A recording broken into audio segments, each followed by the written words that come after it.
So hello everyone, कैसे हैं आप सब लोग। आई होप अच्छे होंगे, वेल होंगे, स्वस्थ होंगे, एंजॉय कर रहे होंगे अपनी लाइफ में। तो दोस्तों देखिए, मेरा नाम सुनील बंसीवाल है और मैं एक इंग्लिश टीचर हूँ। मुझे टीचिंग कराना अच्छा लगता है, तो मुझे यूट्यूब पे ऑनलाइन क्लासेस के हिसाब से मैंने एक आपको पढ़ाने के लिए एक बोया का माइक मंगाया है, 2 मार्कर हैं प्लस इंक, और इनके साथ हमने एक वाइट बोर्ड की व्यवस्था की है। तो जो आप बोर्ड पे कंटेंट देख रहे हैं लिखवाया, ये मैंने आपको इस वीडियो में शूट करके सुबह सुबह मॉर्निंग में, लेकिन गर्मी बहुत हो रही है, सुबह सुबह शूट करके इस वीडियो को मैंने अपलोड कर दिया है। ठीक है, तो उसमें मैंने क्या समझाया दोस्तों, समझाया उसमें यह है कि अगर कोई क्वेश्चंस है तो उसको एग्जाम में आता है तो एग्जाम में सॉल्व करने की अप्रोच क्या होनी चाहिए, उसे कैसे विद इन 2 सेकेंड में सॉल्व करना चाहिए। और जैसे अगर हम कहीं कोचिंग ले रहे हैं तो उसको अंडरस्टैंड कैसे करना चाहिए। अंडरस्टैंडिंग बिल्कुल अलग होती है और क्वेश्चन में सॉल्व करने की अप्रोच बिल्कुल अलग होती है। तो दोस्तों चैनल को सब्सक्राइब कर लेना और जाके बेल आइकन को प्रेस कर देना, ताकि कोई भी वीडियो आती है तो आपको जल्दी से जल्दी मिले और आपको यहाँ से फ्री ऑफ कॉस्ट नॉलेज मिल रही है। ठीक है, तो आप नॉलेज को गेट कर लें, क्योंकि ध्यान रखना है, क्योंकि यही आपको एक सफलता दिलाएगी। यहाँ पे हम ज़्यादातर जो फोकस करेंगे टीजीटी पीजीटी इंग्लिश और एसएससी इंग्लिश को लेकर फोकस करेंगे, वो भी ग्रामर, ओनली ग्रामर ही कवर करेंगे दोस्तों। ठीक है, तो आज की वीडियो में इतना ही रखते हैं और मिलते हैं नेक्स्ट वीडियो में। चैनल को सब्सक्राइब जरूर कर लेना। जय हिंद साथियों।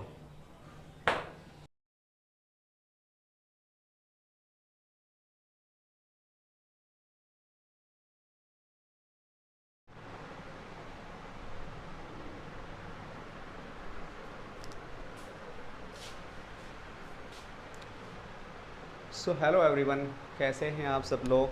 आई होप अच्छे होंगे, स्वस्थ होंगे और एंजॉय कर रहे होंगे। देखिए दोस्तों, आज हमारा जो चैनल है सुनील इंग्लिश क्लासेस के नाम से है। ठीक है, तो हम यहाँ प्रैक्टिस करेंगे नरेशन की। आपके सामने टॉपिक है हमारा नरेशन प्रैक्टिस। देखिए, मैं जो आपको अप्रोच समझाने वाला हूँ यहाँ पर, अप्रोच ये होगी हमारी कि एग्ज़ाम में क्वेश्चन को कैसे सॉल्व करना है। ठीक है, सपोज मान लीजिए आपके सामने ये 2 क्वेश्चन रखे हैं मैंने, कुछ इनके ऑप्शन दिए गए हैं।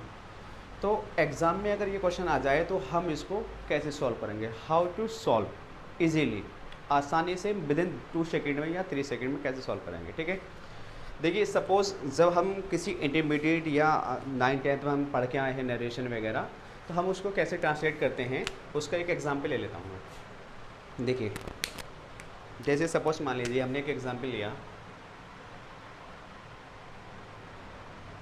ही said to me, comma immediate comma, फिर उसके बाद हम यहाँ से लिख लेते हैं, चलो, do you play cricket. Okay, ये हमने सेंटेंस लिख लिया है। तो मेरे प्यारे साथियों, मैं आपको ये समझाना चाह रहा हूँ, अगर हम इसको ट्रांसलेट करेंगे इंटरमीडिएट के अनुसार या 11th के अनुसार, तो हम इसको ट्रांसलेट करेंगे कंप्लीट। देखिए कैसे, सबसे पहले देखेंगे हम क्या, ये क्या पार्ट कहलाता है हमारा, ये कहलाता है रिपोर्टिंग वर्ब। इसे कहते हैं हम रिपोर्टेड स्पीच। अब सेंटेंस में सैड है या सैड टू है, उसको हमें किस में चेंज करना है, टॉल्ड में चेंज करना है, आस्क्ड में चेंज करना है, या सैड ही रहने देना है, या इंक्वायर्ड या रिक्वेस्ट में किस चीज़ में चेंज करना है। इसे चेंज करते हैं हम रिपोर्टेड स्पीच के सेंटेंस को देखकर। अगर रिपोर्टेड स्पीच का सेंटेंस लग रहा है जैसे प्रेजेंट इंडेफिनिट में है या पास्ट इंडेफिनिट में है, जितना भी टोटल हमारे 12 पार्ट्स होते हैं, तो उसके अकॉर्डिंग इसको हम चेंज करते हैं। जब आप नरेशन डिटेल में पढ़ेंगे तो ये एक एक पार्ट आपको समझ में आ जाएगा। ओके, तो एग्ज़ाम में अभी तो सिर्फ मैं जनरल अप्रोच बता रहा हूँ कि एग्ज़ाम में कैसे सॉल्व करना है। और हमें जनरल जब हम सिर्फ सीखते हैं या कोई टीचर हमें पढ़ाता है, जैसे सपोज मैं टॉपिक वाइज आपको पढ़ाऊँगा, तो मैं भी आपको ये चीज़ सिखाऊँगा कि इसका एक एक पार्ट कैसे चेंज होगा। लेकिन एग्ज़ाम में ऐसा नहीं करना है। एग्ज़ाम में अगर हम ऐसे करेंगे तो हमारा को धुआं निकल जाएगा। एग्ज़ाम का धुआं नहीं निकलेगा, लेकिन हमारा निकल जाएगा, क्योंकि अगर ऐसे करने लगे तो एक एक ऑप्शन को चेक करेंगे हम, तो कुछ होने वाला नहीं है ना। एग्ज़ाम में इतना टाइम नहीं होता है। तो दोस्तों देखिए, मैं इसको समझा रहा हूँ फ़िलहाल। अभी जनरल के लिए समझ लीजिए इसका ट्रांसलेशन कैसे होगा। देखिए, इसको बना देंगे हम, he asked me, conjunction if use करूँगा, यू को चेंज करूँगा मी के अनुसार आई। अगर यहाँ पे डू अकेला होता है तो इसे रिमूव कर देते हैं और वर्ब के ओनली सेकंड फॉर्म बनाते हैं। अब सेंटेंस हमारा क्या बनता है, एडजेक्टिव बनता है, आई प्लेड। ठीक है, क्रिकेट। आप कहेंगे कि सर ये तो समझ में ही नहीं आया। अब क्वेश्चन मार्क भी नहीं आएगा, क्योंकि सेंटेंस कैसा हो गया है, एडजेक्टिव हो गया है। तो इस चीज़ के लिए आप समझने के लिए अभी हम कुछ समय के बाद जो नरेशन एक टॉपिक है इसको बिल्कुल डिटेल में समझेंगे कि ये चीज़ सेड या सेड टू को हमने आस्ड में क्यों चेंज करा है, इस यू को हमने आई कैसे बना दिया है, वर्ब की फर्स्ट फॉर्म को हमने सेकंड फॉर्म में कैसे चेंज कर दिया है। ठीक है दोस्तों, तो देखिए जैसे ये चीज़ हमने पार्ट्स ऑफ स्पीच कैसे कैसे चेंज करा है इसका, तो ये चीज़ें हम सिखाएंगे जब हम डिटेल में टॉपिक को पढ़ेंगे। तो इस तरीके से हम सीखते हैं यहाँ पे कि सेंटेंस को हमें कैसे चेंज करना है। ओके, सेंटेंस को हमने देखिए चेंज कर लिया है बिल्कुल। तो ये तो है हमारी जनरल स्टडी की हम कैसे तैयारी करते हैं, कैसे इसको ट्रांसलेट करते हैं। लेकिन मेरे प्यारे साथियों, अगर ये क्वेश्चन आपके एग्ज़ाम में आ जाएँ तो उसको कैसे सॉल्व करेंगे। देखिए जैसे क्वेश्चन लिख दिया है he said comma inverted comma I have made a kite. सबसे पहले नरेशन को समझने के लिए आपकी जो पार्ट्स टाइम एंड टेंस होते हैं उसकी पकड़ बहुत स्ट्रॉन्ग होनी चाहिए। टाइम एंड टेंस आपसे बहुत अच्छी तरीके से आने चाहिए, तब जाके ही आप ये चीज़ें कर पाएंगे। अभी जनरल समझा रहा हूँ, जब हम इसको बिल्कुल कंप्लीट डिटेल से समझेंगे तो आप भी इसी तरीके से ऑप्शन एलिमिनेशन सीखेंगे। तो यहाँ पे जो हमारा फोकस है एग्ज़ाम में कैसे करना है और ऑप्शन एलिमिनेशन के अकॉर्डिंग। ऑप्शन एलिमिनेशन होता है क्वेश्चन को देखेंगे और ऑप्शन देखेंगे, उसमें से आंसर अपना क्लिक करेंगे, रूल अगर हमें पता है तो। ओके चलिए, तो देखिए इस चीज़ को समझने के लिए मैं आपको एक चीज़ बता दूं। तो अभी हम डिटेल में इसलिए नहीं कर रहे हैं दोस्तों, क्योंकि अभी हमारा एक यूट्यूब चैनल था सुनील स्कॉलर अकेडमी के नाम से, तो मैंने अभी उसको 1 साल से मेहनत में इस पर कंटिन्यू कर रहा था और वो मेहनत मेरी सारी की सारी वेस्ट हो गई। क्योंकि सपोज जैसा होता है यूट्यूब का एक क्राइटेरिया होता है चैनल को मोनेटाइज करने का, जैसे कि 1000 सब्सक्राइबर्स प्लस 4000 घंटे तुम्हारा वॉचिंग टाइम होना चाहिए, पब्लिक वॉचिंग टाइम होना चाहिए। तो वो सारा का सारा क्राइटेरिया मैंने कंप्लीट कर लिया था। 4000 देखिए 4016 घंटे मेरा पब्लिक वॉच टाइम है, ठीक है, और लगभग 1612 मेरे सब्सक्राइबर्स हैं उस वाले चैनल पर। मैं दोस्तों उस वाले चैनल पे कम से कम 1 साल से मेहनत कर रहा था। जब उसका मोनेटाइज होने का नंबर आया तो मुझे बिल्कुल बेसिक जानकारी ही नहीं थी कि इसको मोनेटाइज कैसे करना है। मैंने समझा कि मोनेटाइज शायद अपने आप ही हो जाता होगा चैनल, मतलब जैसे ये क्राइटेरिया कंप्लीट हुआ यूट्यूब अपने आप कर देगा। मुझे ऐसा बिल्कुल नहीं पता था, लेकिन मैंने जैसे अप्लाई किया उसको लिए ऐसा होता है एक ऑप्शन आता है अप्लाई करने के लिए, तो मैंने उसको अप्लाई किया था। तो अप्लाई किया तो उसमें मेरे को प्रॉब्लम हो गई कि अप्लाई करते समय कि कैसे अप्लाई करना चाहिए, मतलब मुझे यही नहीं जानकारी कि उसमें क्या क्या फिल करना चाहिए, कैसे करना चाहिए। बस मैं सोचा जल्दी उल्टा सीधा इन्फॉर्मेशन डाल के उसको अप्लाई कर दिया, यूट्यूब ने उसको रिजेक्ट कर दिया। तो उसमें बहुत सारी प्रॉब्लम है, वो आगे डिस्कस करेंगे, ठीक है। लेकिन मैंने अभी हाल ही फिलहाल में ये नया चैनल क्रिएट किया है सुनील इंग्लिश क्लासेस के नाम से, तो आप हमारे चैनल को जाके सब्सक्राइब कर लीजिए अगर आपको डिटेल में ये चीज़ें पढ़नी है तो। देखिए दोस्तों, मैं आपको बताता हूँ हम जो फोकस करके चलेंगे मेनली। देखिए मैं एक अभी लेक्चरर की तैयारी में कर रहा हूँ, यानी कि पीजीटी की तैयारी में हूँ। लास्ट टाइम मैंने अटैम्प्ट किया था, लास्ट टाइम अटैम्प्ट में मेरे कम से कम 79 क्वेश्चन आ गए थे, बगैर तैयारी के आए थे ये।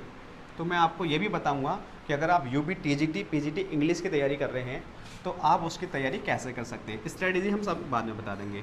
तो मैं यहाँ पे जो फोकस करूँगा टीजीटी और पीजीटी इंग्लिश को लेकर फोकस करूँगा, ठीक है भी, ये ध्यान रखना है।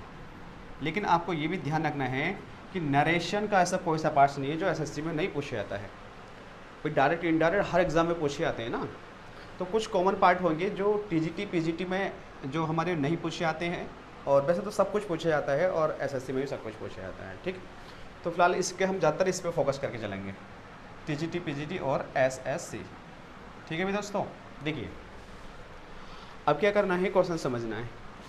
क्वेश्चन कह रहा है कि he said I have made a kite, ठीक है।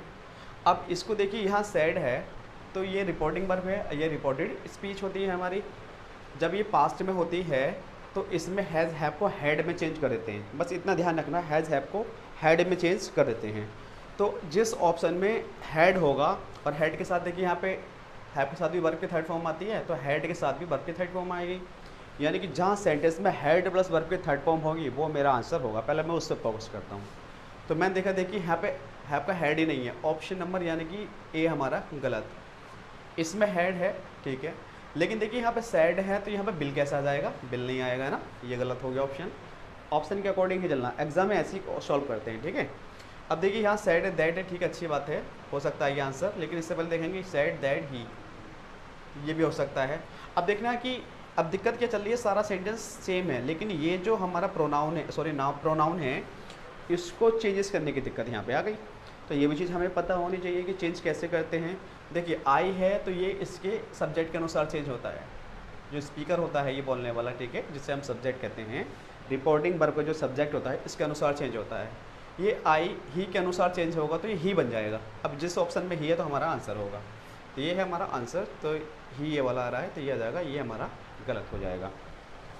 ओके दोस्तों, इस तरीके से हम एग्ज़ाम में करते हैं। ये समझाने के लिए इतना टाइम लग रहा है, अगर मैं इसको डायरेक्टली मेरे एग्जाम में आ जाए तो मैं मुश्किल से 2 से 3 सेकंड में क्वेश्चन को करूँगा और अगले क्वेश्चन की तरफ बढ़ जाऊँगा बिल्कुल।